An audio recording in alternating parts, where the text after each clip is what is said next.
First item on our agenda is public comments. Members online? I had a community member wanted me to ask Deanne, I believe, if the gym would be available throughout the day or part of the day for people to come in and walk. They used to do that years ago, I guess. And they asked the question if it's available at all. So it was run by Backville Valley. They put a pause on the program, so we're just waiting for that from them. Okay.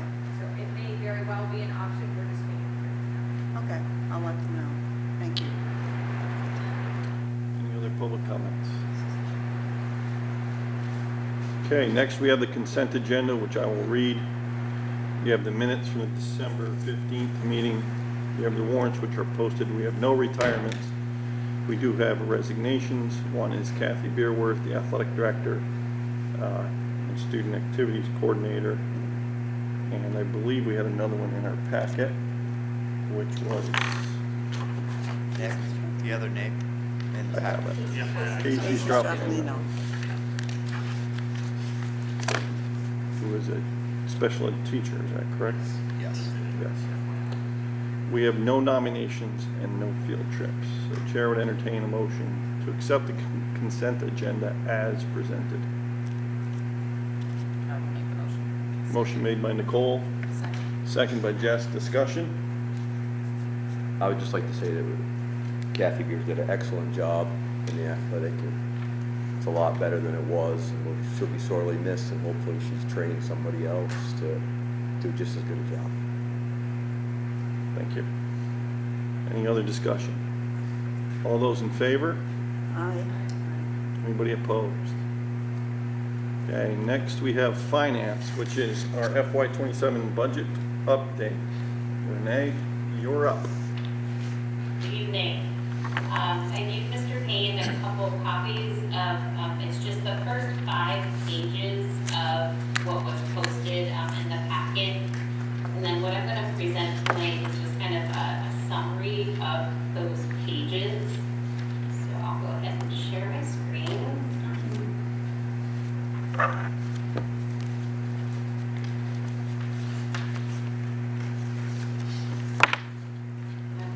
Hopefully everybody can see that all right.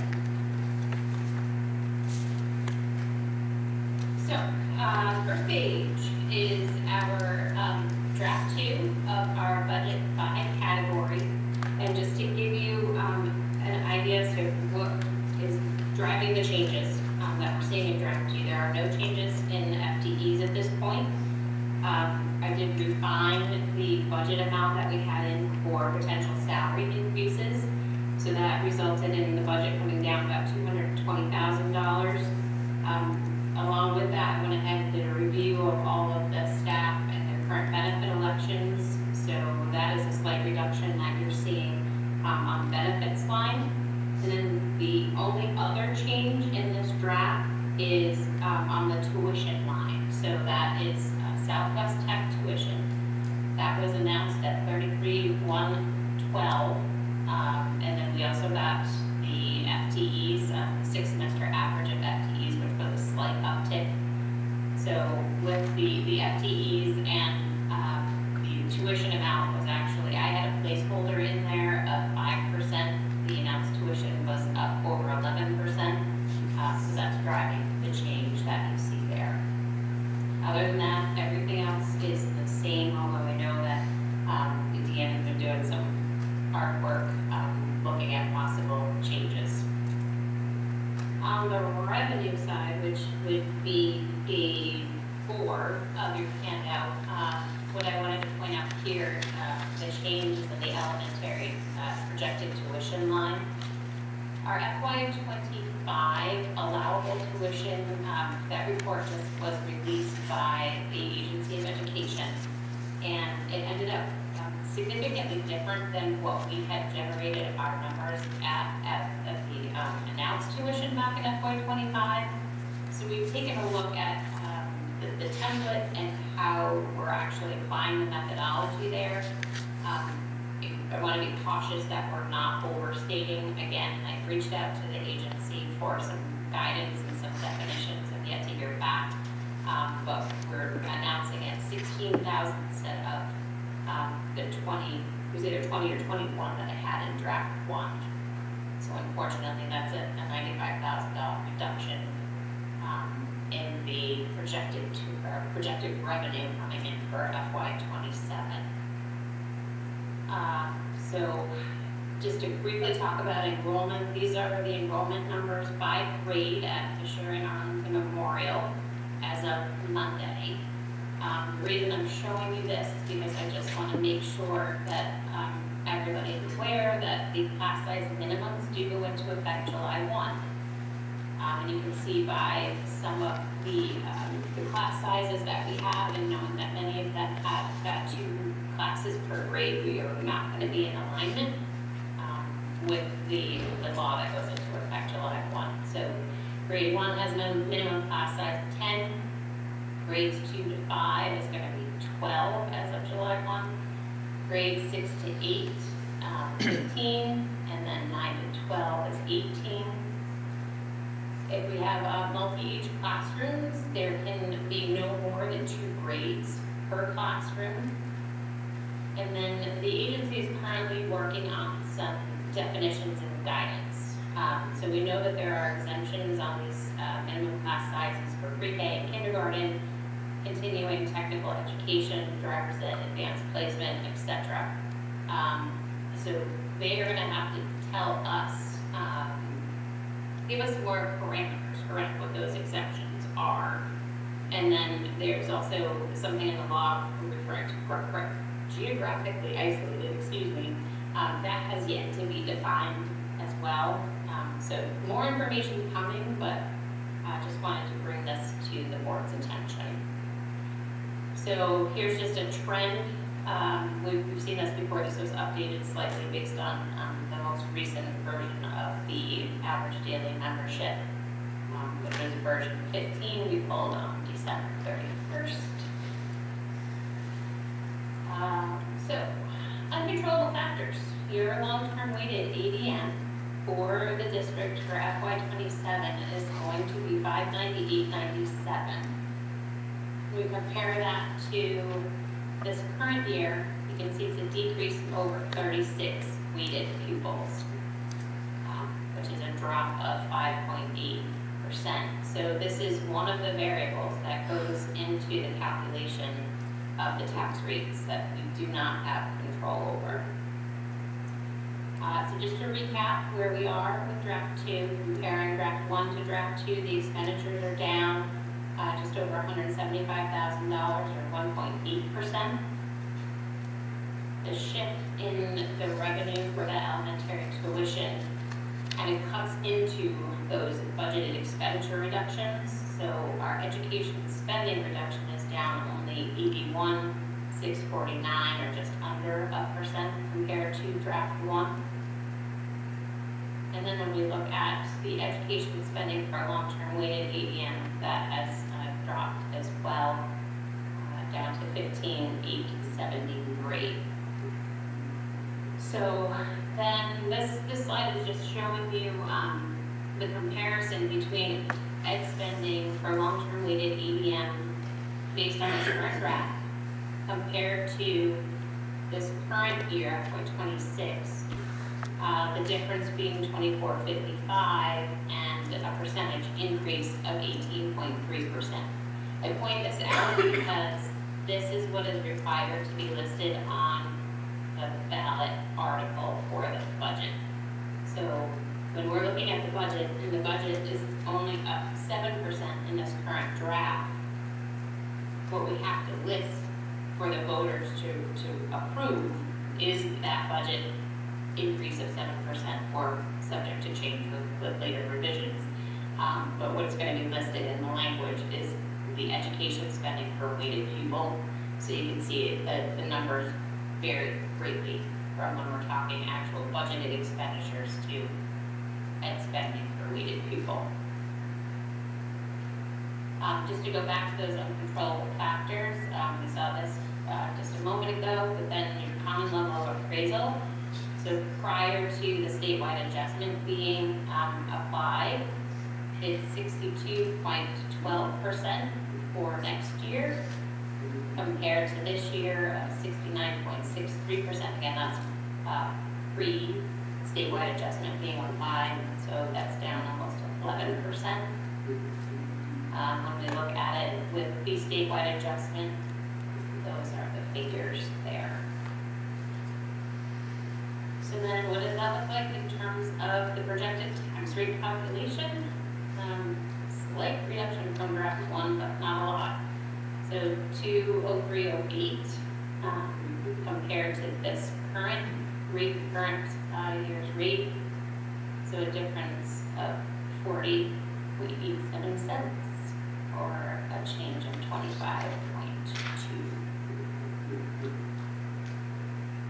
That's what I have for you this evening. I'm happy to answer any questions or pull up any slides, go back if there's anything else you want to take a look at a little bit more closely. Renee, can you share those slides with us? Can you put them in the folder? Yes, I will, yes. Okay. Most of what she presented is also on page 5 of your budget. You'll see that in the calculations for FY '27. It's highlighted.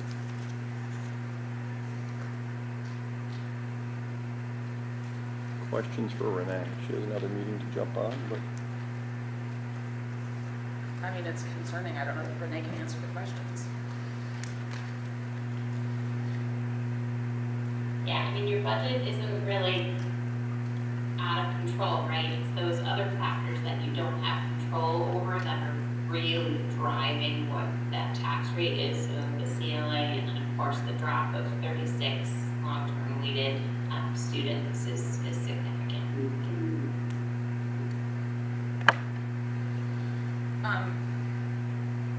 In one of your slides, did you have sort of a history of where we've been with enrollment? I'm sorry if I missed that. The bar? Have we looked at history of enrollment so that we can kind of see where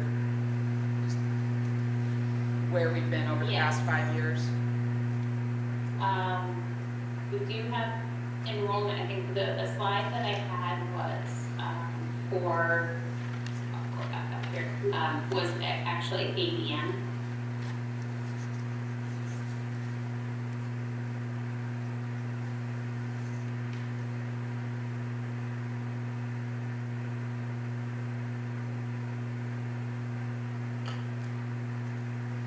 Renee, do you mind just, Renee, for the audience, could you explain what ADM is?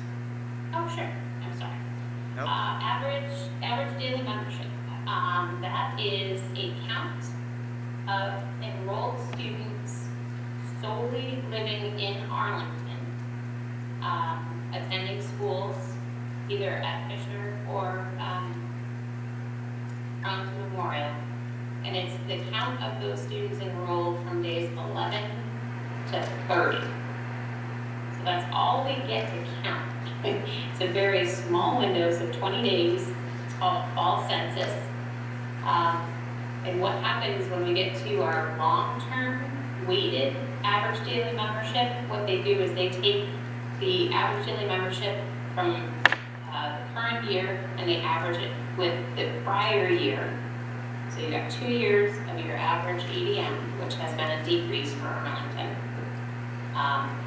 They add any state place students if there are any there, and then for long-term weights, they take into account grade span. So there's a reduction actually for students that are in pre-K. We get grade weights for the middle grades and then a higher weight for the upper secondary grades.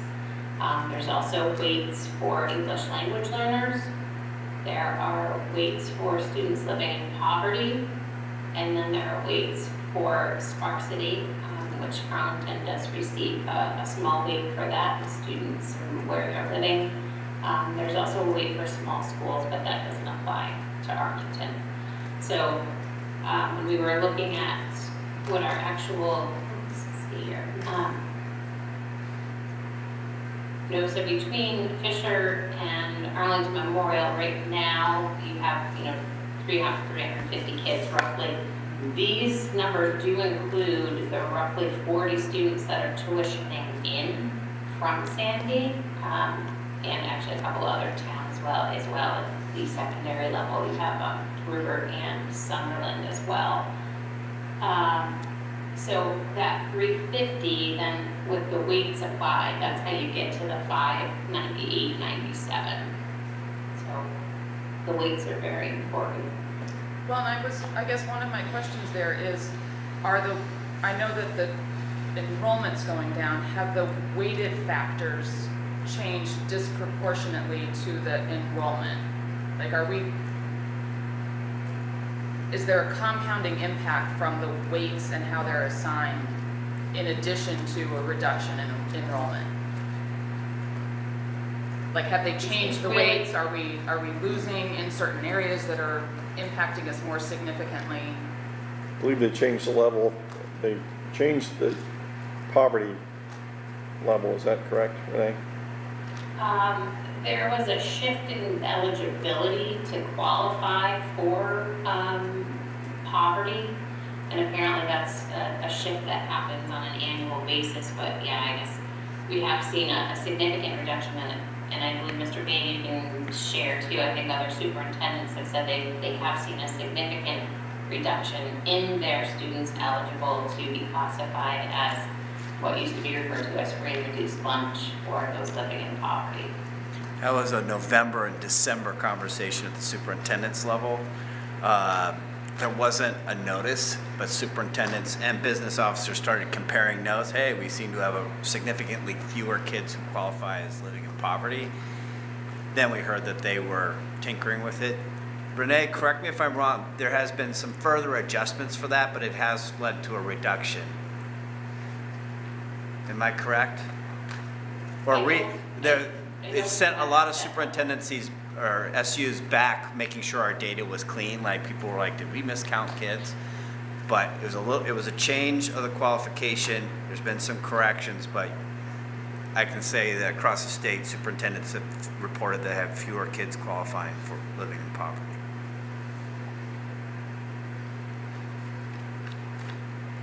Anything to add to that, Renee?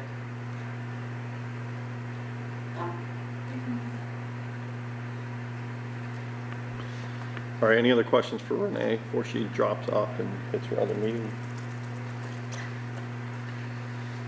Again, the question's not really for Renee, I guess Right. just what are we going to do with this? Yeah, which we can hit on, but I wanted to make sure we got everything for Renee before she. Renee, if you want to just text me when you want to get back in case I'll carry the phone. Okay. Thanks, Renee. Thank you. Thank you. Thank you. So just for public discussion, if needed, the governor has come out and said that he is proposing $70+ million into the ed fund. What that affects is your property tax yield, that $8,849 amount. If that goes up, that changes your calculation, which reduces your tax rate at the end of it. But we won't know that before voting time. So the only thing that we have any type of control over tonight Is staffing. is your budget number. Yep. And I don't that mean is it. staffing Yeah. specific. Yeah. I mean, but we do have class size targets that are a concern. Yeah. That we're gonna bump up against this year. Yep. Yep, if Act 73 stays, yes. That it will. But we have to plan as if it is, right? Or no. I mean, yeah, that is completely up to the board with a discussion of the administration. But either way, you're looking as we sit today, you're looking at a 40-cent increase in taxes. That is astronomical. We've never, ever, ever, if you're 40 40 cents. cents, 25%. I would share one thing, and you've probably covered this, but I said it at 3 board meetings in a row now. These are trends across the state. Mm-hmm. This is not unique to Arlington. This is not unique to Bennington County. There are districts all the way across the state who are looking at fewer kiddos going into school, which is how money comes back to school. And the other thing folks are wrestling with out of their control is the CLA. The we are so far behind as far as assessing property, we're falling behind, and as a result, this is, so I've So been, is it 66? yeah. It's 62. Before the adjustment, yeah. 62. But just to be clear for folks who might be like, what's going, the clutch is what's going on in my community. I'm a resident of Pownell. This is across the state that we're seeing this. Fewer kiddos going into school and property values not matching what you need to generate for funds. So, I can tell you that I came on this board in 2008, and the largest tax increase I have ever presented is 14 cents. It didn't stick. Ultimately, the tax yield went up, and that rate was dropped after it was voted on. But that, in 18 years, that it's been the largest I've ever presented is 14 cents. And I will never get that. Like, we would have to gut our schools to get to that. So, and in the interest of full transparency, the only way we're going to even be able to meet any numbers is it's going to likely mean cutting staffing, because that is our number one expense. It is 75% of our budget. Right, which is, I can say things out loud that don't need to be said out loud because we've said them before. You know, when your salary line item goes up 4.5% and your benefit line item goes up 9%, that's disproportionate increase in benefits, and those are things that are out of our control. We don't negotiate that. We can't control that. And Tim, the other morning in the legislative breakfast, talked a lot about the staffing positions that have been brought into school budgets to support things outside of direct instruction that have become necessary to run your schools that hit school budgets. And there's just so much that has been put on schools that we can't control. And the concern that I have is that the narrative that the governor is going to go after is this would be solved with 7 regional super districts. It would fix all of our problems. And create more. Okay. So anyways, at the last time we discussed this, in the interest of moving on, the last time we discussed this, we asked the administration for some cuts. But because those cuts will likely mention staff members, those have to be discussed in executive session. They cannot be discussed in open session, which we will do once we get through everything.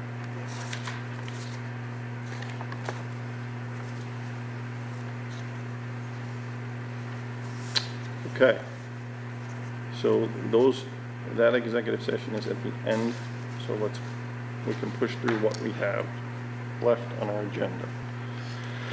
Next, we have policies, and we have one policy. It is number 7205, board member conflict of interest, and a motion to warn that policy. I'll make a motion to warn policy 7205. Second. Motion made and second. Discussion. All those in favor? Anybody opposed?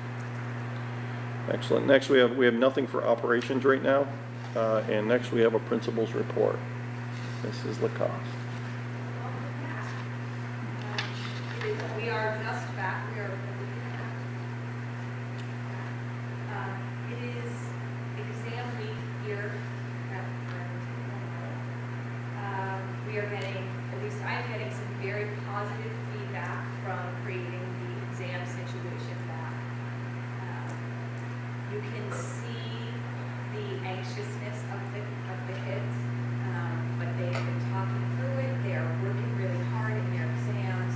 They get excited when they get a good grade, and there's been some great conversations with teachers and students. So we're going to do a February faculty meeting and just get some feedback about the staff as a whole. But so far so good. We have plans ready to go for tomorrow if there is some weather. So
Questions for Mrs. Lacoste?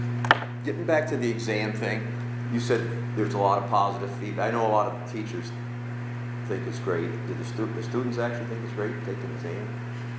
There are some that say, wow, that might have actually prepared me for something. So I think they're seeing the benefit to it, and kind of what's happening in the classroom. And there are a few who are like, why are we ever going to do this?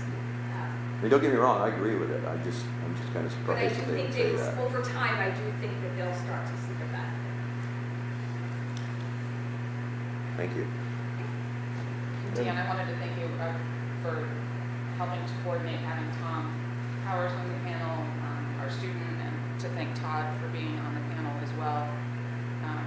We had about 75 people there in attendance, and UCS is showing it again February 5th, I think, in Bennington. So if anybody from the public is interested in seeing it, it's a really compelling documentary and will make you kind of rethink what we're doing right and maybe not right in support of boys largely in our education system. So it was really, really good. So thanks for helping to coordinate. Any other questions? All right, Superintendent, I don't know if you have anything tonight, but. I'll make it quick. I do want to thank both the chair and Nicole for the invitation to Gone Guys. I was in the audience. It's my first time in the Commons, nice space. The documentary is really helpful. My most enjoyable moment was after the panel and talking to the soon-to-be graduating senior, Aiden. We talked all about his future plans, including the culinary, so it was nice to talk to him. He did a very, very good job. He said he was nervous. He didn't show it at all. Just really quickly, we did have a gathering of elected officials yesterday down at this week at Central Office before they went back to session.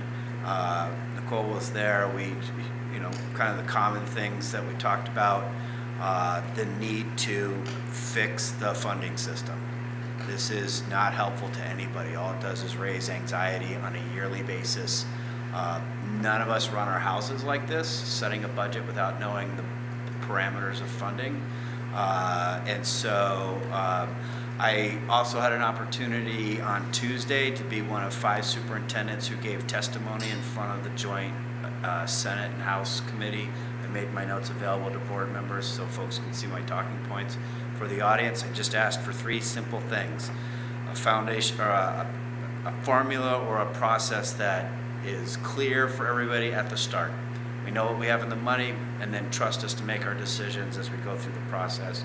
2, I asked for some relief from the agency of ed, the continuing layering of things on. My concrete example, there are new rules for next year that we have to put more AEDs in buildings and training. For the SU, that's $75,000 next year. And then you have to train every year, you have to resupply, that's an ongoing. $75,000 lines up nice. That's a new teacher and their benefits right there. And then lastly, what I asked as I'm a true believer in public education. If any school in the state, religious, independent, or public, gets money from Montpelier, and we all have to meet the same expectations. You gotta put your goals on the board, your budget's gotta be transparent, public gets to give you feedback on it, and you gotta post your kids' outcomes. That's, I feel, a bare minimum that if you're going to make us, on the public side, run through all these different gates and do all this compliance work, my friends in the independent and religious world should be doing the same thing. So, again, my comments are available to the board members. Happy to take questions after, but I appreciated the opportunity. Senator Bongartz reached out to us and made the invitation. I think it's a good opportunity for those of us living in the South to weigh in Montpelier. So, thank you. Yeah, thank you for sending that to us. I found it very insightful. Thank you. Any questions for the superintendent? Okay, next chair's report. I really don't have much. I was going to touch on the Gone Guys piece because I thought it was very impactful. I encourage anybody that has an opportunity to view it, especially if you work with young men or you are a parent of a young man or future parent of a young man. I would encourage you to look at it. from someone who is in law enforcement and has been coaching kids, in particular young men, for 20 plus years. It was eye-opening. The other thing I want to just say is thank you to the superintendent. His communication with the board chairs and the board has just been exceptional. So thank you for that. I don't really have anything on governance. As you all know, it's still very much up in the air. I have not had any chance to really have any conversation with any meaningful conversations with our representatives or senators yet, because they're still trying to wrap their heads around everything as well. So that's what I have. Next, we have an FYI. Your budget status is in there. We already talked about the Casey Straffolino resignation, which was a part of your consent agenda. I think it just got put in the wrong spot on the agenda. So next, we have an executive session for two purposes. First purpose is ESA 313A27, student academic record suspension or discipline. And the second is VSA 313A1, contracts. So I will entertain a motion to enter into executive session for those two things. I make a motion. Motion made by Dan. Is there a second? Second. Seconded by Terry. Discussion. Who's coming? Yeah. I would invite the superintendent, a human resource director, Nick Galt, and principal, please, and assistant principal. I think that's it. So, any other discussion? All those in favor? Anybody opposed? I don't know yet. I mean, we have action requested, but I can't tell you until we discuss.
And we do have some action.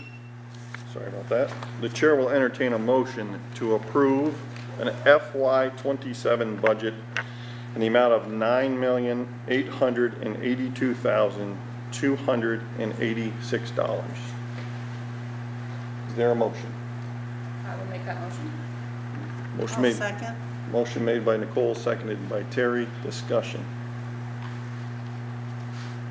All those in favor? Aye. Aye. Anybody opposed? Carried. Any other business to be brought before the board? Hearing none. I have a motion to adjourn. Make a motion to adjourn. Second. Made by Dan, seconded by Jess. Any discussion? Taylor wants to stick around for a little bit All longer. those in favor? All those in Aye. favor? Aye. Aye. We are adjourned at 7:02.